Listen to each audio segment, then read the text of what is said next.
Bem-vindos à Sintonia Brewster, o seu bate-papo cervejeiro apenas com mulheres envolvidas na indústria cervejeira. Aqui iremos compartilhar de deliciosas cervejas, boas histórias e muito incentivo para você, mulher que está ou quer ingressar no ramo. Eu sou Bianca Sartori e hoje chegamos no nosso último episódio do ano de 2021. E para ele eu trouxe Ludmila Almeida, do Rio de Janeiro, sommelier de cervejas e podcaster do Surra de Lúpulo. Venham curtir esse papo delicioso de podcaster para podcaster. Saúde! Boa tarde, Lud. Bem-vinda à Sintonia Brewster. Muito obrigada por ter aceitado o meu convite para fazer parte do podcast. Estou muito feliz agora de podcaster para podcaster, esse papo. Bom, de início, eu peço para minha convidada se ela pode se apresentar um pouquinho, dizer quem você é, de onde você vem e qual que é a sua ligação aí com o ramo cervejeiro, por favor. Muito obrigada, Bianca, pelo convite. É um prazer reforçar esse meio cervejeiro podcaster. Acho que é muito importante. Meu nome é Ludmila Almeida. Eu criei o perfil Hipacondríaca em 2017. E aí, meio que eu entrei no meio cervejeiro para conhecer gente, para me aperfeiçoar, porque antes eu gostava de tomar cerveja e pronto, acabou, né? Então, em 2017, eu entrei nessa de tirar foto das cervejas que eu bebia, meio que transformar o meu Instagram no meu Untapped. Assim como muitas pessoas faziam, só que eu não sabia que todo mundo fazia isso. E... Prazer, eu faço isso. Exatamente. Comecei assim também. Exatamente. Aí, em 2018, eu fiz o curso sommelier. Foi muito importante para abrir a cabeça de um jeito absurdo, né? Porque a gente, quando começa a tomar cerveja artesanal, você entra por alguns estilos que são muito clássicos para você entrar, né? Começa tomando as cervejas de trigo alemãs, e aí você vai para a Witbier também, aí você vai dando uma escalada, e chega nas belgas e tal, não sei o quê. Que eram as cervejas que talvez chegassem importadas aqui, né? Que a gente tinha mais acesso lá, mais ou menos em 2011. Aí, quando o mercado cervejeiro nacional começa a ficar mais efervescente, a gente começa a descobrir mais os rótulos nacionais. E aí, enfim, entrei nessa de fazer esse catálogo. E aí, fui fazendo. Em 2018, eu já estava bebendo muita IPA, para variar, né? O perfil é hipacondríaca. E aí, o sommelier foi ótimo para me abrir aquele leque, sabe? Vem cá, cheira esse copo aqui, entende o que tem aqui dentro, vai se apaixonar por outras coisas além do lúpulo. É mais uma paixão. Então, o sommelier ajudou muito a abrir essa cabeça, né? E continuei nessa pegada até que surgiu a oportunidade no começo de janeiro do ano passado, janeiro de 2020. Estava com o Leandro numa mesa de bar, o Leandro é o parceiro do podcast. Grande amigo de infância, eu brinco com ele. Você é meu grande amigo de infância que a vida adulta me deu. Porque a gente só se conheceu já. Quem nos apresentou foram as nossas esposas. Então, é mesmo, que legal. Exato. E aí eu falei pra ele numa mesa de bar, eu falei, vamos gravar um podcast de cerveja, cara. Porque eu sabia que ele entendia tudo de áudio, ele gosta de cerveja também. Era juntar a fome com a vontade de comer. Nossa, certeza. Pode ser, não sei e tal. Bom, chegou a pandemia, eu falei, agora vai, filho, porque agora você está trabalhando de casa. Mal ou bem, todo mundo estava trabalhando muito, mas facilita um pouco, né? Você tem um pouquinho mais de tempo, sabe? Você não perde aquele tempo para ir e voltar do trabalho. Sim. Afinal, você mora no trabalho. Você não, né? Que experiência, né? Opa!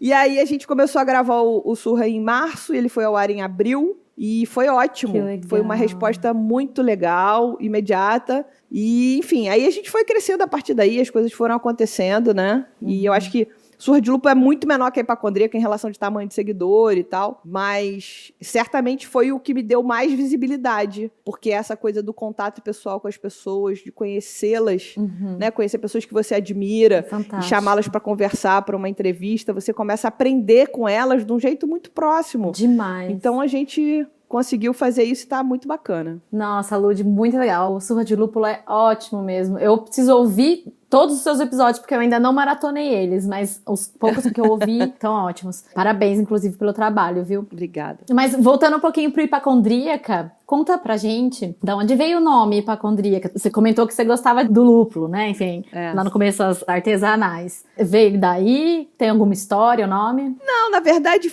eu sou uma pessoa que batizo bem as coisas. Eu tenho essa facilidade de batizar bem as coisas. Eu era pra ter sido publicitária, mas não fui. Hoje é, de certa forma. Tamo aí. Né?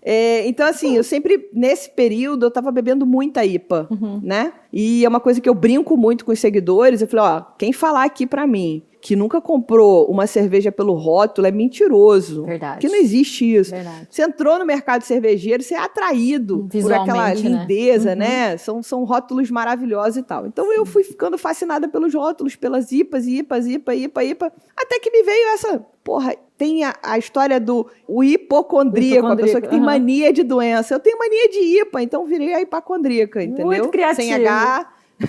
tirei o H da palavra, fiz um neologismo e aí daí surgiu hipacondríaca. Maravilhosa. E a surra de lúpulo? Da onde veio o nome? Surra de lúpulo o nome foi criado imediatamente, mas não era para ser um nome, era para ser uma expressão quando eu queria dizer que uma cerveja era foda, muito lupulada, muito amarga, muito interessante. Então, se você fosse olhar lá nos posts lá de trás, vai ter, assim, sei lá, algumas cervejas que eu falei, essa cerveja é uma surra de lúpulo. E aí, quando a gente tava agora aí, pula de 2017, abril de 2017 para abril de 2020, e aí? Eu falei, Leandra, a gente pensou em alguns nomes e tal. Eu falei, pô, tem o surra de lúpulo, cara, que é um negócio que é uma expressão assim, assada. E, pô, gostei disso e tal. E aí, pegou, ficou. Legal. Então é isso, eu sou boa de batizar.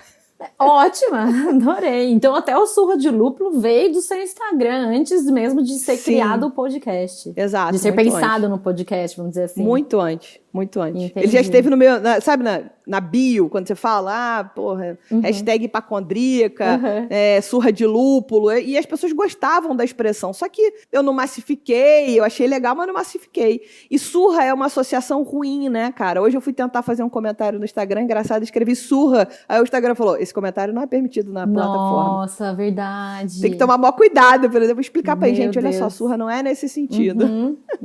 Porque vai que o Instagram te bloqueia, né? Enfim. Já pensou? Muito trabalho, pelo Jesus. amor de Deus, Instagram. E, Ludi, você começou durante a pandemia, né? Nossa, muita coisa aconteceu aí nesses anos de pandemia, que a gente já tá, né, completando o segundo. O que você sente que mudou ali do começo do podcast até agora? Como que você sente que foi a trajetória até agora? Você disse que o retorno foi bom, e deve ser mesmo, porque Surra de Lúpulo, olha, é famosíssimo, né? Todo mundo conhece a Surra de Lúpulo. Você sente... Conta aí. Não, então assim, eu acho que o que mudou? Mudou que a gente aprende, tudo que a gente faz é repetição, né, Bianca? Então, a gente brinca que o primeiro episódio, eu não indico ninguém ouvir o primeiro episódio. Não ouve não, é chato, a gente tava com medo. Sim. A gente gravou 2 pilotos até decidir o que ia pro ar, enfim. Então tem um piloto na gaveta que não foi pro ar, e não vai. E aí a primeira entrevista que foi com o Barufa, que é o cervejeiro da Overhop, é isso, eu falei, eu vou chamar uma pessoa que é meu amigo, que eu conheço, que é meu brother, que é pra me ajudar nessa empreitada. Mas é isso, a gente não sabia como é que era a melhor forma de gravar, qual é a melhor forma de abordar. Tem pauta, faz pauta, não sei, a gente não tinha isso. Entendi. Né? Então, conforme você vai fazendo, você vai percebendo o que te facilita a conduzir o assunto com o convidado, a você se sentir mais à vontade. Então, isso tudo é tentativa e erro, né? Acertar e errar. E a gente brinca lá que a gente gosta de errar erro novo. Então, se a gente erra alguma coisa, né? Porra, vamos pegar e vamos jogar isso aqui fora. Valeu a experiência, agora vamos errar de outra forma. Vamos fazer diferente para errar de outra forma. Então, assim, eu acho que o Surra de Lúpulo ajudou a dar muita visibilidade para a hipacondríaca, sem sombra de dúvida, porque te coloca no mapa, né, de um jeito muito absurdo. Ao mesmo tempo, até janeiro de 2020, eu acho que só tinha um podcast cervejeiro, ou 2, minto. Não, 2. 3. Braçagem Forte, o Beercast, e, se não me engano, já tinha estreado o da Juan Caloto. Então, tinha esses 3 podcasts. De janeiro pra cá, veio o Hora do Gole, veio o Surra de Lúpulo, veio o Labial Hopcast, veio você aí com Sintonia Brewster, veio Frutadas e Amargas. Eu tô esquecendo alguém, com certeza, mas foi um boom de podcasts, entendeu? E eu acho que a pandemia impulsionou isso de alguma forma, porque institucionalizou que as gravações podem ser à distância. Total, Lud. Inclusive, eu quero te perguntar, vocês pretendem ir para o presencial? Tá nos planos isso? O bate-papo ao vivo não tá? Enfim, eu vejo, por exemplo, falando até pelo meu próprio podcast, eu achei ótima essa parte do online, porque é isso, me possibilita de estar conversando com você aqui agora, com pessoas do Brasil inteiro, né? O presencial também é uma coisa muito legal de ser feita, inclusive, acho que para filmagens, né, de colocar no YouTube, Sim. alguma coisa do tipo. Sim. Mas aí tem toda essa questão logística também, né? E de onde você está, para onde você vai e quem que você vai receber. Vocês têm algum plano a respeito disso? Então, a gente não falou sobre isso ainda, porque a gente nasceu no digital, no online, totalmente. E a gente não desgosta do fato de estar nesse lugar, pela quantidade de possibilidade que isso oferece. Sim. Você deu exemplo disso. Você está em São Paulo, não é isso? Eu estou no interior de São Paulo. No interior de São Paulo, eu estou aqui no Rio de Janeiro, na capital. A gente já falou com uma pessoa que estava em Portugal, a gente já falou com uma pessoa que estava na Itália, a gente já falou com uma pessoa que estava nos Estados Unidos. Eu, no presencial, não vou fazer isso nunca. Entendeu? Então, assim, o presencial significa também outros custos, imagino eu, Sem que dúvida. Eu não faço nem ideia quais sejam, né? É um estúdio específico para gravação? Talvez. Eu não faço ideia desse custo. E aí eu vou ficar limitada aos convidados do Rio de Janeiro? Eu quero ficar limitada? Então, acho que a minha resposta inicial agora é a gente não pensou nisso ainda, mas também não está descartado de jeito nenhum. Mas pode acontecer coisas muito pontuais. Não sei, não pensamos ainda de verdade. Eu acho que a ideia inicial agora é poder investir numa edição, né? Porque hoje é tudo feito dentro de casa e a gente gostaria de poder investir numa edição externa para que a gente tenha mais tempo de pensar em coisas que têm a ver com planejamento e com execução, né? Com novos convidados, outras pautas, pensar em formas de movimentar mais, mas... Não sei se gravar ao vivo ainda é a nossa prioridade nesse momento. Sim, entendo totalmente. E, inclusive, vocês têm algum formato, não sei se mudou alguma coisa, falando com relação a pautas e convidados e temas que vocês abordam lá no podcast. Vocês seguem algum nicho específico, algo específico mesmo com relação ao mundo cervejeiro ou o mundo em geral? Ou vocês gostam mesmo de variar os assuntos? Eu já vi gente, assim, falando de várias coisas no podcast. Eu não sei, vocês têm alguma pretensão? Querem focar ou querem deixar mais amplo mesmo o Surra de Lúpulo? Então, na verdade, seria lindo se o Surra de Lúpulo conseguisse trazer a cerveja como assunto primordial e conectar com outros tópicos que não são a cerveja, mas que perpassam a cerveja. Sim. Então, a gente está muito acostumado a falar em cerveja de harmonização, cerveja de comida, né? Ok, isso as pessoas já aceitam. Aí será que a gente consegue falar de cerveja de música? Será que a gente consegue falar de cerveja de literatura? Será que a gente consegue falar de cerveja e política? Enfim, isso é um interesse. A gente fez uma tentativa para falar de cerveja e literatura e a gente amou o programa. A gente teve com o Antônio Prata, que é roteirista, escritor, colunista da Folha, etc., e com mais uma leitora voraz, que inclusive é minha madrinha de casamento. O programa foi muito divertido, foi muito legal, mas ele não foi tão ouvido. Jura? Juro. Porque a gente tem que entender o nicho que a gente tá. Sim. Qual é o nicho que a gente tá? Cervejeiro. As pessoas querem ouvir falar de cerveja. Tem cheiro de quê? Você tem fome de quê? Tipo música do Titãs. Isso é ruim.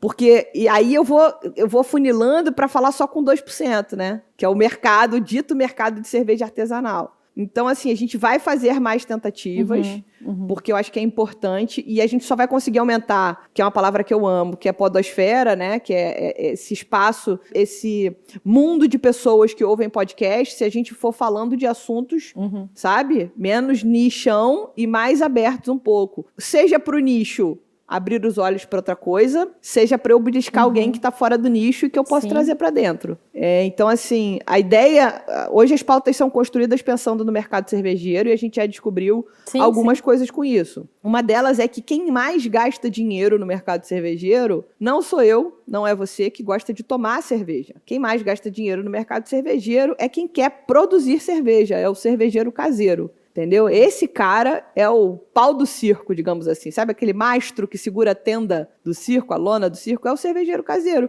Porque é ele que compra máquina, né, panela, né, insumos, cursos e etc. O tempo inteiro. Ele para de consumir quase que a cerveja comercial. Verdade. Para se aperfeiçoar o tempo inteiro, né? Que eu digo comercial, até artesanal. Não estou falando de massa, não. Se ele consome para ver se ele consegue fazer uma cerveja igual. Sim, sem dúvida. Entendeu? Diferente, eu não. Eu não sei fazer cerveja, então eu compro cerveja para consumir. Essa pessoa não precisa de cerveja para consumir. Ele produz a própria cerveja. É verdade. Eu nunca tinha pensado sobre isso, viu, Lud? Pois é. É verdade. Então, assim, só que eu não tenho condição de fazer um programa sobre produção cervejeira, porque eu não faço cerveja, eu não sei. Sinto mesmo. Eu tenho brincado sobre isso com o Leandro. Falei, não, a gente tem que aprender a fazer cerveja.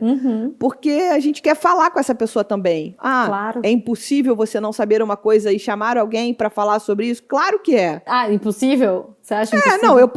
Eu não acho impossível. Acho que é super possível. A gente já sim. teve o Leandro Oliveira, do Cerveja Fácil. A gente já teve o Jamal, do canal do Beer School. Mas, enfim, acho que agregaria se eu soubesse também alguma coisa. Sabe? Eu acho que eu ia me conectar melhor. Entendo o que você quis dizer. Isso faz sentido. Né? Conhecimento, quando a gente tem, a gente consegue, né, trocar mais com as pessoas, quando a gente lê mais e tudo mais. Sim. Mas é isso, eu tenho a mesma sensação também. Você tá fazendo o curso sommelier agora, correto? Tô fazendo, sim. Teoricamente, você não precisava fazer o curso sommelier para falar sobre cerveja, porque você vai chamar pessoas que também entendem sobre isso e que vão trocar com você aqui. Você quer mas trocar dá um embasamento muito melhor, né? Ajuda, né? Ajuda bastante. A gente não falar besteira também, né? Pô, toda hora. A gente não tem, então, uma rigidez de pauta. Certo. A gente quer tentar errar, aí mudar o erro, acertar de outras formas. A gente sabe que o nosso nicho é cerveja, então a gente tem que estar bem atento a isso. Mas a gente quer provocar também, entendeu? Sim. Infelizmente, a gente não vai fazer só o que as pessoas querem que a gente faça. E eu acho que faz parte disso também. Sim. Você lembra qual foi o episódio que mais teve visualizações? Sim, foi Cerveja Fácil, falando sobre produção cervejeira. Imbatível. É uma diferença muito grande para os demais? Muito grande. O programa mais ouvido nas primeiras 24 horas e o programa mais ouvido na primeira semana, que são as métricas que a gente mais acompanha. Ele foi ao ar quando? É recente ou ele é muito mais antigo? Abril desse ano, mais ou menos. Abril desse ano. Ainda não foi batido, entendeu? Entendi. Olha, interessante, né? Legal saber dessa métrica. E Lud, vocês não estão no YouTube ainda, né? Você acha que podcast ir pro YouTube sem o vídeo vale a pena? Já pensou sobre isso? Não? Então, já pensamos sobre isso, mas assim, para ficar claro, o podcast é uma atividade extra na nossa vida, né? Todo mundo tem a função principal, aquela que paga a conta. Sim. Então, assim, o YouTube, um dado antes de qualquer coisa, porque eu sou a rainha dos números, eu amo número. Então, um dado antes de qualquer coisa é que a Globo impulsionou o movimento podcast que a gente tem hoje, nesses últimos 2 anos, porque ela entrou com toda a força, toda a potência de conteúdo da Globo entrou via podcast, seja jornalístico, novela, fofoca e etc. E aí, a Globo fez uma pesquisa em setembro do ano passado, entre setembro do ano passado e fevereiro desse ano, com o Ibope, sobre podcast. Então vamos lá.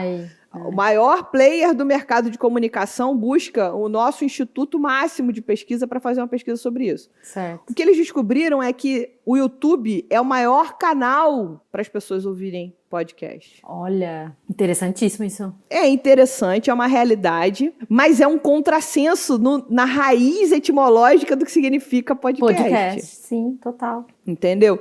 Então, por exemplo, eu vou ouvir um podcast no YouTube, aí já fica, vou ouvir um podcast no YouTube, você sugere que você tem que ver uma... Exato. Se você tá no celular, pelo menos da vez que eu tentei, você não consegue... No Spotify, se eu ligo o Spotify, eu travo o telefone e o Spotify continua tocando. Sim.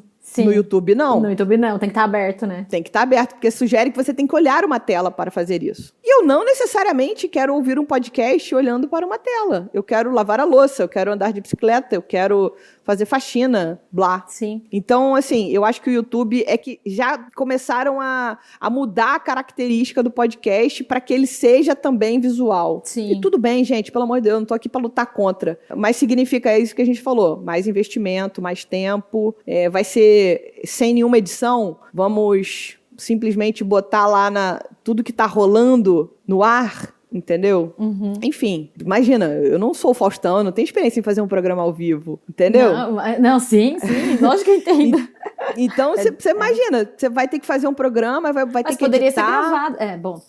Não sei também, ainda tenho que pensar sobre isso. Não, eu acho que é um caminho, a gente tem que pensar sobre tudo. Por enquanto, a gente está só nas plataformas de áudio mesmo. E o máximo que você vai ter de conteúdo diferente do Surra de Lúpulo é que a gente começou começou. A gente já está bem avançado no projeto, que é atualizar toda semana o que tem o programa. A gente tem um post no blog da Hipacondríaca /Sorra de Lúpulo. Então, você não gosta de ouvir podcast, você pode ler sobre o programa, e aí é óbvio que se você ficou curioso, ótimo. Tem um botãozinho lá para você ouvir. Sim. Então, talvez é o máximo da segunda plataforma que a gente tenha para o podcast, seja o blog nesse momento. Sim, sim. E, Ludi, falando um pouco da representatividade feminina aí dentro do meio cervejeiro, inclusive dos podcasts, né? Vocês sabem, não sei se vocês têm esses números, você gosta de números, mas aí dos seus entrevistados e entrevistadas, quantos são mulheres, quantos são homens, vocês pensam sobre isso, tipo, em tentar igualar mulheres e homens participando do podcast? Ou você percebe que realmente, como o mundo cervejeiro, ele realmente é majoritariamente masculino ainda, assim como a maioria, né, das indústrias? Então isso também acaba dificultando de trazer convidados, enfim.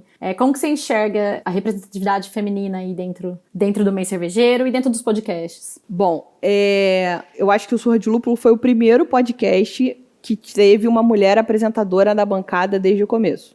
Então, ai, parabéns! Isso eu acho que a primeira coisa. Hoje o Beercast, que é o pai de todos os podcasts cervejeiros, tem a Ana, que é apresentadora também no Beercast, mas ela entrou agora, não tem um ano. Entendi. Então, eu acho que a representatividade, ela acontece mais lentamente do que a gente gostaria, sim, mas ela acontece e é meio que assim, Bianca, se a gente não tomar pra gente, ninguém vai entregar na nossa mão, né? Sim, então, infelizmente, eu percebo isso. Infelizmente. Então, assim, eu não faço 90%, se eu chegar pra você e falar assim, eu fico aqui contando, eu tive 5 caras, eu vou ter que chamar 5 mulheres imediatamente. Não.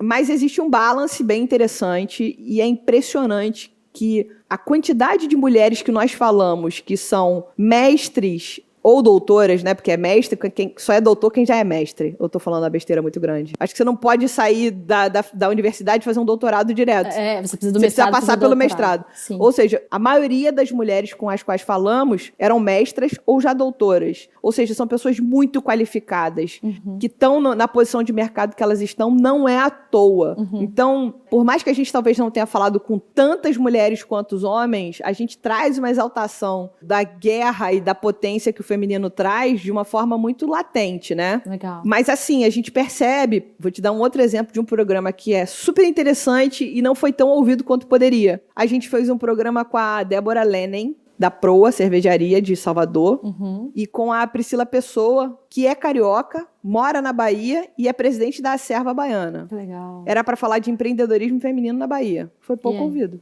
Não foi pouco ouvido, foi menos ouvido do que os outros. Porque era um programa apenas com mulheres, falando de empreendedorismo, pra gente falar, inclusive, de mãe solo, né? Sim. De mães que são as gestoras das famílias, que, na verdade, são mais de 50% dos lares do Brasil.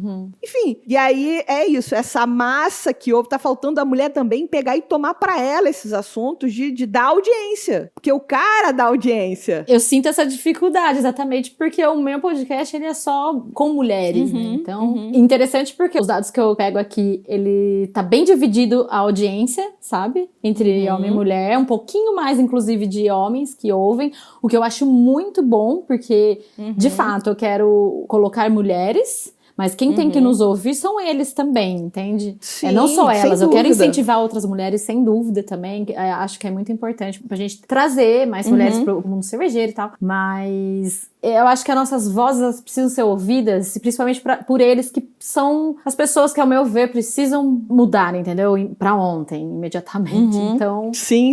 Eu acho interessante isso, mas é uma luta, sabe? Não, é uma luta, e é uma luta, assim, tem um monte de mulher cervejeira foda no mercado. Cervejeira, muito. Falando no espectro, bebedora, sommelier, especialista em alguma área do mercado, em algum setor do mercado especificamente. Faltam elas se aproximarem da gente também, né? Da gente Ludmila, da gente Bianca, da gente Ana, lá do Beercast, da gente Fernanda, do Papo Fermentado, com o marido, que é o Bruno. Então, assim, falta um pouco essa união. Eu acho que o homem é mais corporativo, sabe? Mais corporativista. Verdade. Entendeu? Por conta, historicamente, né? Historicamente. Veio, inclusive, assim, historicamente, eles colocavam nós umas contra as outras, né? Exato. Patriarcado. Então, assim, a gente tem que destruir. aprender a apoiar o projeto dos outros. E aí eu falo dos outros, outras, das pessoas que a gente gosta, do que a gente Sim, admira. sem dúvida. Entendeu? Então, eu, por exemplo, sou a maior entusiasta de apoio financiamento coletivo. Então, eu apoio os podcasts cervejeiros todos que têm apoio. Eu estou oferecendo meu apoio lá, porque eu acho que é importante. É importante, né? A gente abraçar uns aos outros, é verdade. Entendeu? Então, assim, é por aí o caminho, mas é uma caminhada ainda. Se eu for olhar as métricas do meu Instagram, tem 75% de homens e 25% de mulheres. Esse é o percentual. Entendeu? E não tem jeito. Você já passou por alguma situação ou dificuldade que, se você fosse homem, você não teria tido dentro do meio cervejeiro, assim, ou no podcast, alguma coisa? Que você se lembre, né? Então, eu acho que tem aquelas percepções do tipo, quando a pessoa te dá, não responde pra você diretamente, né? Não, divido a mesa com um homem, que é um homem querido, Exato. que é um homem que, enfim, que busca incluir as pessoas, as mulheres, e ouvi-las e tal, nananã.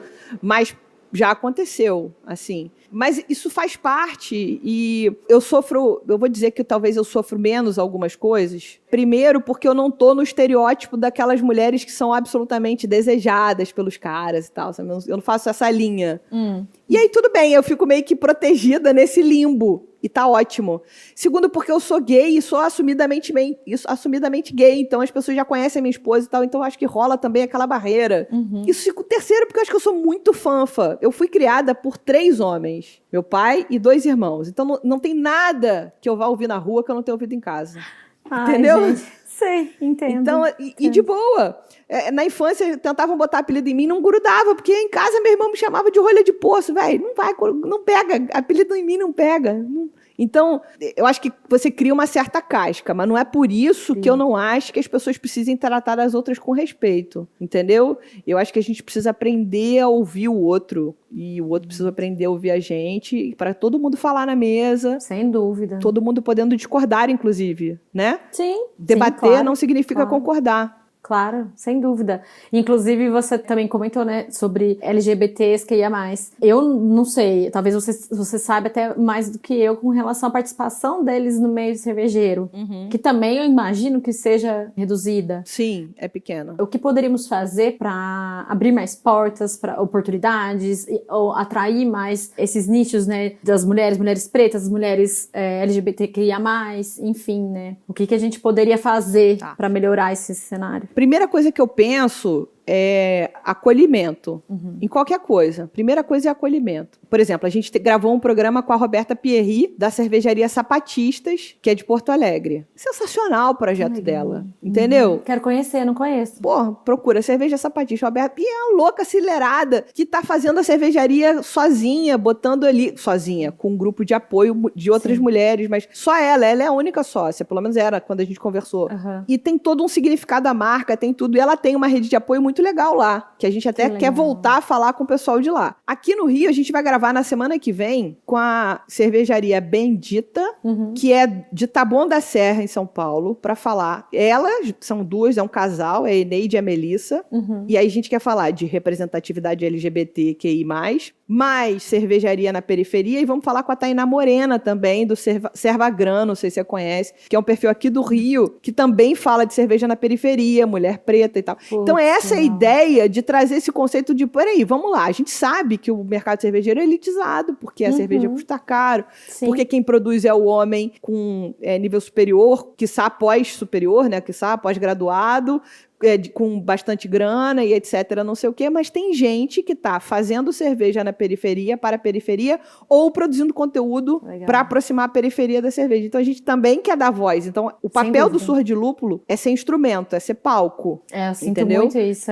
Os podcasts, ele serve muito para isso, né? Exato. Óbvio, né? Quem está disposto a fazer isso, mas eu vejo que realmente visibiliza demais as pessoas e a gente está precisando disso, né? Acho que é uma das ferramentas que a gente pode usar para isso, para inclusão e tudo que a gente precisa e combater. E é dar palco para quem precisa e não dar, ignorar para quem não merece. Total. Sabe? Aquela do tipo, eu não vou nem tocar nesse assunto.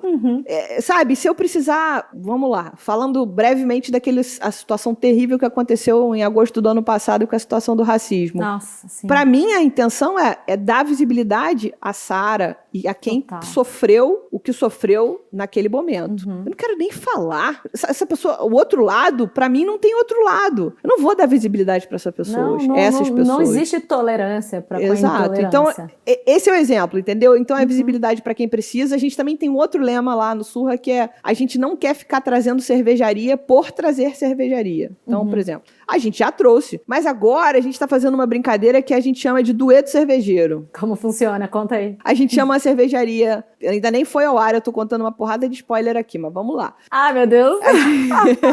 A gente pegou uma cervejaria do Rio Grande do Norte e uma cervejaria de Uberaba. Gente, você concorda que são 2 Brasis completamente diferentes? Total.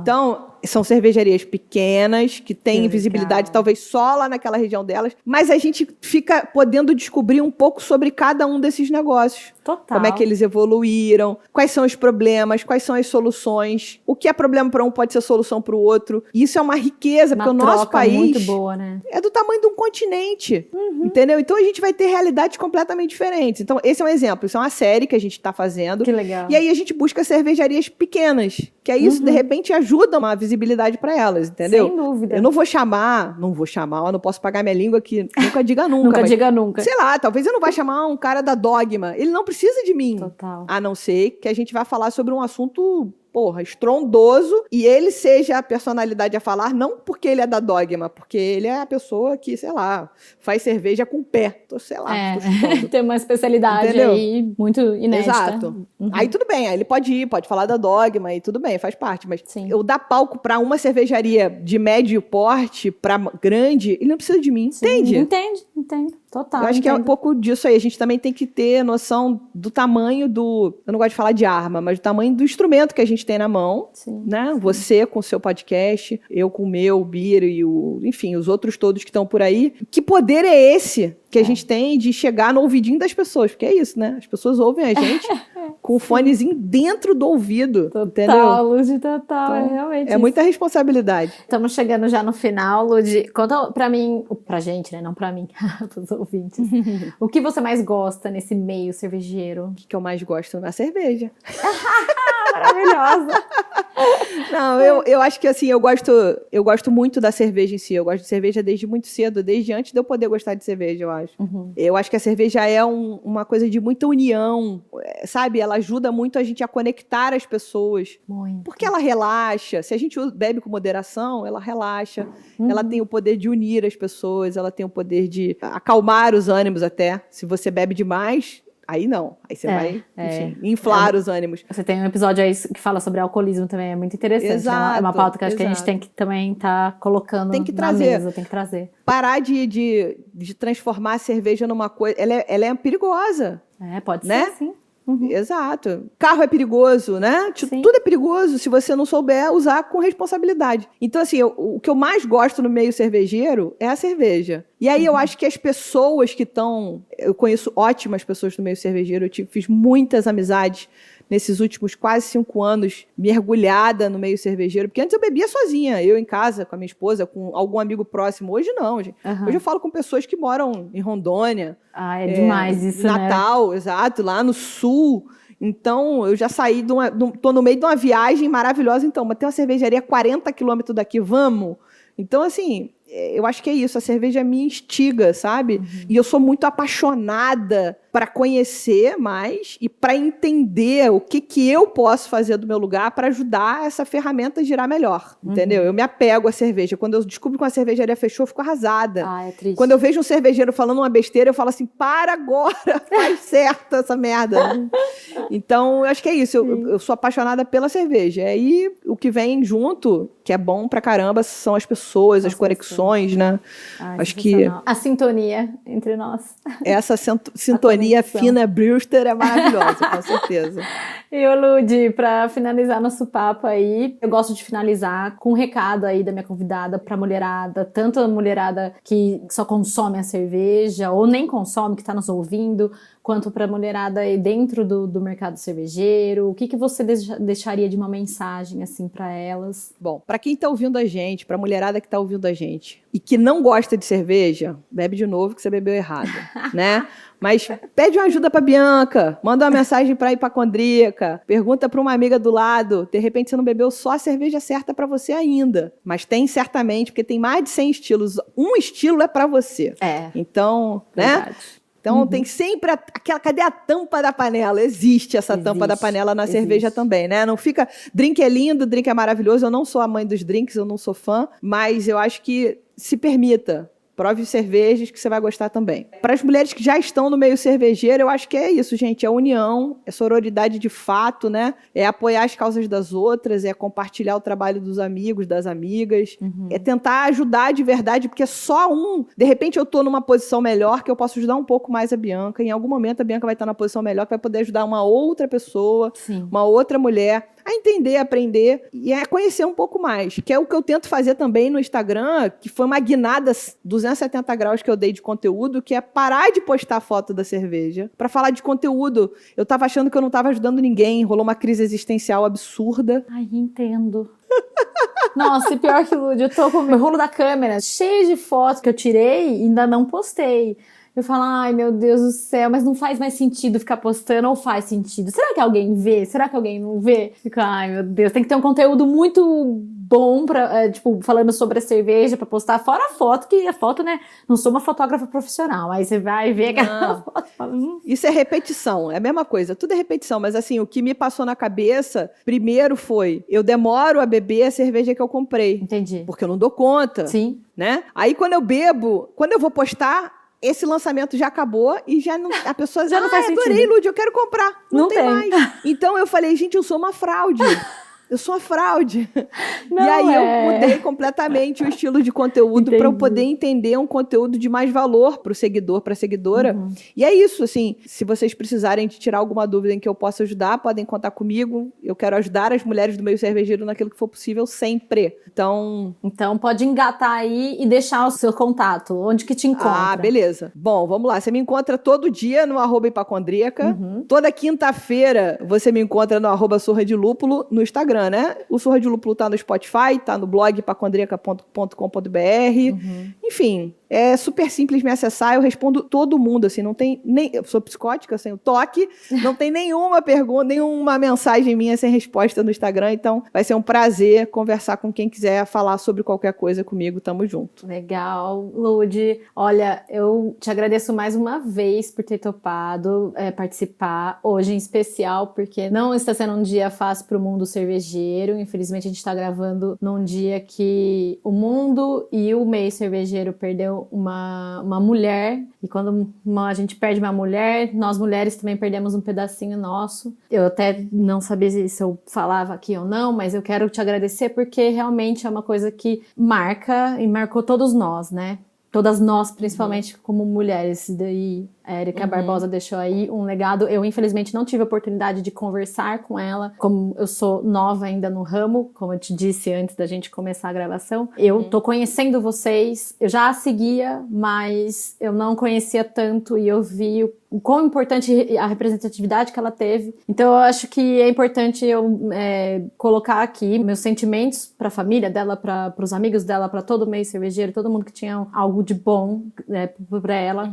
Em homenagem, esse papo aí nosso também, que seja uma homenagem a ela e a todas as mulheres cervejeiras. E obrigada mais uma vez por ter topado, tá? Num momento tão difícil. Então, queria te agradecer também o espaço, a oportunidade, o que a gente falou sobre palco e visibilidade. E trocamos uma mensagem hoje cedo, eu estava meio indecisa sobre se ia ser legal falar hoje ou não, mas ao mesmo tempo, eu até pensei no que a Érica faria, e eu acho que ela faria isso, ela estaria aqui, ela falaria, ela conversaria, ela dividiria o que ela sabe, porque ela, acima de qualquer coisa, ela era uma professora, foi uma mulher que ensinou muitas pessoas sobre marketing cervejeiro e com maestria. Então, a melhor forma de homenageá-la talvez fosse estar aqui, falar sobre ela, foi ótimo falar sobre ela e dizer que a gente está aqui cada vez mais juntas. Então, contem comigo e vamos lá, muito obrigada mais uma vez pela oportunidade, Bianca. Sucesso pro Sintonia Brewster. Para vocês também. Com certeza. Não só pro Surra de Lúpulo, mas para você, como mulher aí nessa carreira, o que você vier fazer, e conte sempre comigo também. Quando quiser participar, Maravilha. ter um episódio seu aqui, as portas estão sempre abertas, tá?